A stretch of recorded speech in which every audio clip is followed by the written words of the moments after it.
Tapantarei, eh bien, c'est une affirmation. Elle nous vient de 2500 ans, et oui, et ça veut dire effectivement que tout coule, que tout est fluide, que tout est mouvement. Pour moi, c'est quelque chose qui m'a toujours guidé jusqu'ici, et c'est donc sous cet auspice que je souhaite placer les élucubrations que je vais tenir devant vous pendant la dizaine de minutes qui vient. J'ai eu la chance, la grande chance, d'apprendre à monter à cheval et de passer mon diplôme de moniteur, éducateur sportif premier degré, comme on disait à l'époque, chez un génie du saut d'obstacle, Olivier de Sutter au Touquet. Et ce furent des années de travail et de bonheur absolu. Mais, vous le savez, quand il y a une belle histoire, il y a toujours un mais. Mais, comment dire, les dogmes pédagogiques de l'époque, pas celles que véhiculait Olivier, mais disons, oui, ce qu'on faisait en ce début de siècle, comme vous le disiez, Guillaume, on se concentrait davantage sur l'apprendre que sur le fait d'apprendre à apprendre. Eh bien, tout ça m'a laissé sur ma faim. Tant de choses qu'on a envie de transmettre, vous savez, la fougue de la jeunesse, on a envie de tout faire, et si peu de moyens actualisés. Alors j'ai pris mon bâton de pèlerin et je suis allé explorer toutes les nouvelles voies. Alors, je ne vais vous en citer que quelques-unes. L'équitation centrée, Sally Swift, l'équitation Alexander, Véronique Bartin, mais également différentes formes d'éthologie, peut-être le bajutsu. Alors le bajutsu, ce sont les arts martiaux à cheval qui nous viennent de Belgique, etc., etc. Mais ce qui est intéressant, c'est de se rendre compte qu'en chemin, toutes ces voies nouvelles d'innovation, ce n'est rien d'autre que d'apporter un nouvel éclairage sur ce qui existait déjà. Alors, en plus de tout ça, je me suis mis à lire. J'ai lu beaucoup. Mais alors, vraiment beaucoup. Des centaines de livres en français, en anglais, en allemand, tout ce qui traînait. Et là, par un deuxième mouvement de balancier, toute cette belle théorie, qui ne reste que la théorie, ne faisait écho. Elle faisait écho avec les acteurs du présent. Les acteurs du présent, Éric Navet, Michel Robert, Patrick Leroland, Francis Rebel, on pourrait en citer beaucoup. J'ai eu la chance d'en côtoyer un certain nombre. Et toujours chez eux, j'ai trouvé à la fois un esprit de curiosité, la volonté de rassembler ce qui était épars.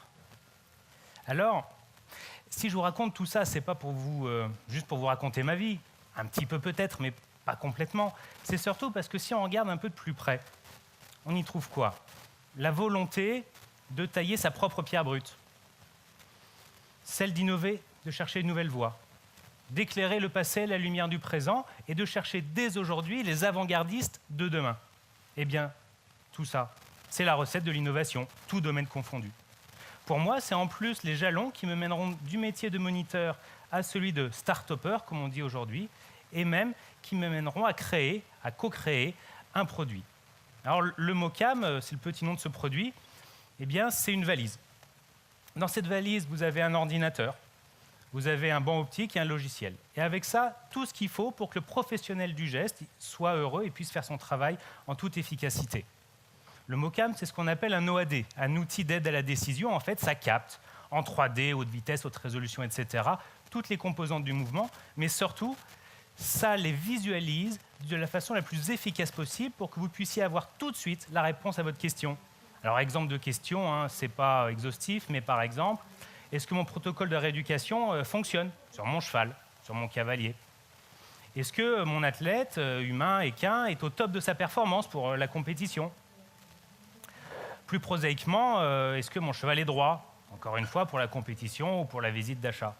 En fait, ce que nous avons cherché à faire, c'est de rendre simple tous les outils qui, aujourd'hui, sont réservés au domaine de la recherche avancée, de l'aérospatiale ou du médical.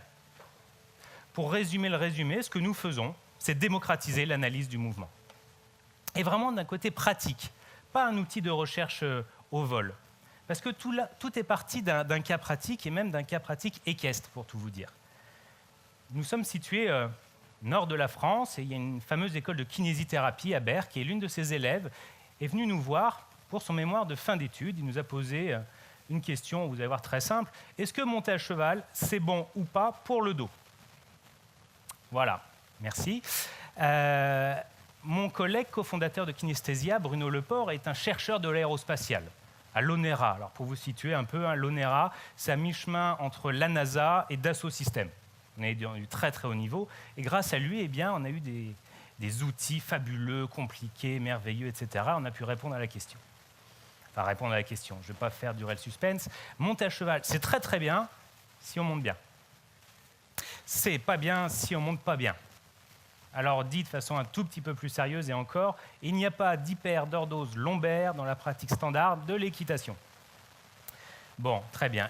Riche de ça, et surtout de la méthodologie, encore une fois, la fougue de la jeunesse, on allait présenter nos résultats partout, entre autres, pas loin d'ici, à l'ENE, Sophie Bio, responsable de la recherche, le commandant Christian Roquet, qui à l'époque était écuyer. Et là, il y a quelque chose qui nous est tombé dessus. On ne l'avait pas vu venir. Dans tous les domaines, il y avait une souffrance chez les professionnels du geste, parce qu'ils n'avaient pas d'outils de terrain pour objectiver, pour mesurer le mouvement. Il y avait vraiment quelque chose à faire. Puis les professionnels du geste, je vous assure, il y en a beaucoup. Parce qu'en dehors de l'équitation, avec déjà tous ces métiers, du vétérinaire au cavalier, eh bien, on a la médecine classique, les kinés, les ostéos, l'ergonomie, le médecin du travail, l'industrie lourde, enfin, j'en passe et des meilleurs. Toujours est-il, si on était capable de proposer un outil, alors non pas un gadget qui va ajouter de la complexité à la complexité, mais avant tout un outil qui a du sens et qui améliore l'expérience de vie de nos utilisateurs, eh bien, on aura une pépite et qu'il faudra absolument partager. C'est exactement ce qu'on a fait. Alors, pour tout vous dire, l'équitation n'est qu'une partie de nos champs d'action.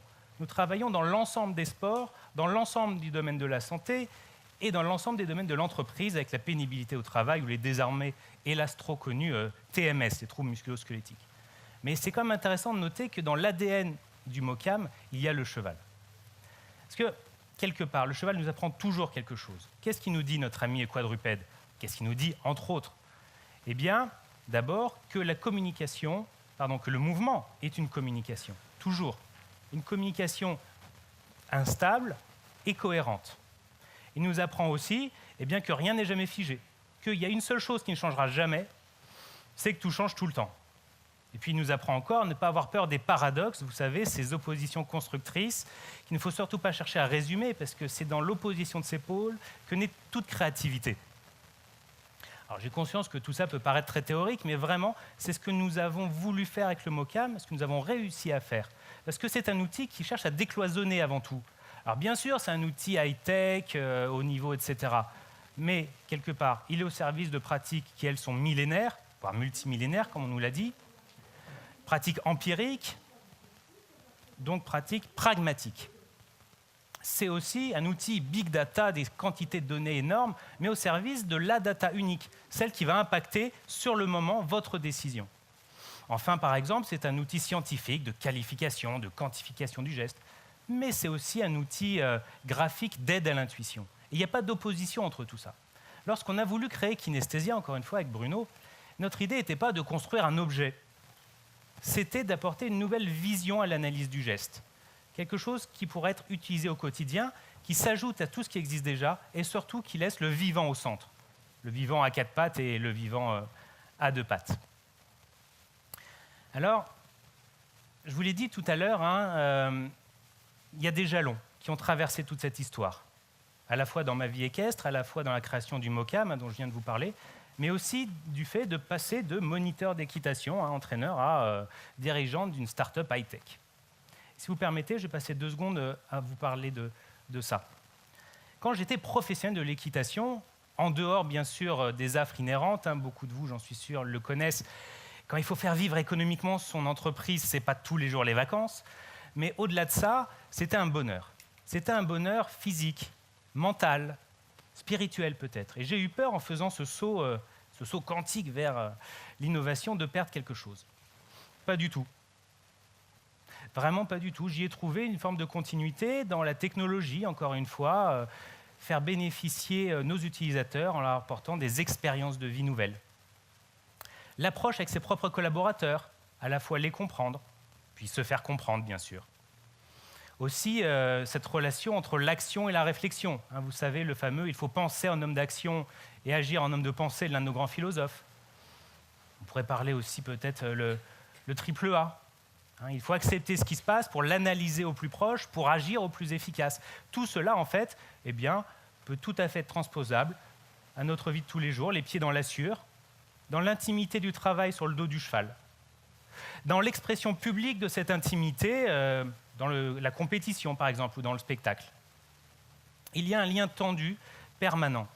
Encore une fois, tout est mouvement. Et en fait, pour répondre à la question que Jean-Christophe a bien eu la gentillesse de me demander, comment on passe de l'un à l'autre, Ma réponse, elle est quelque part très très simple.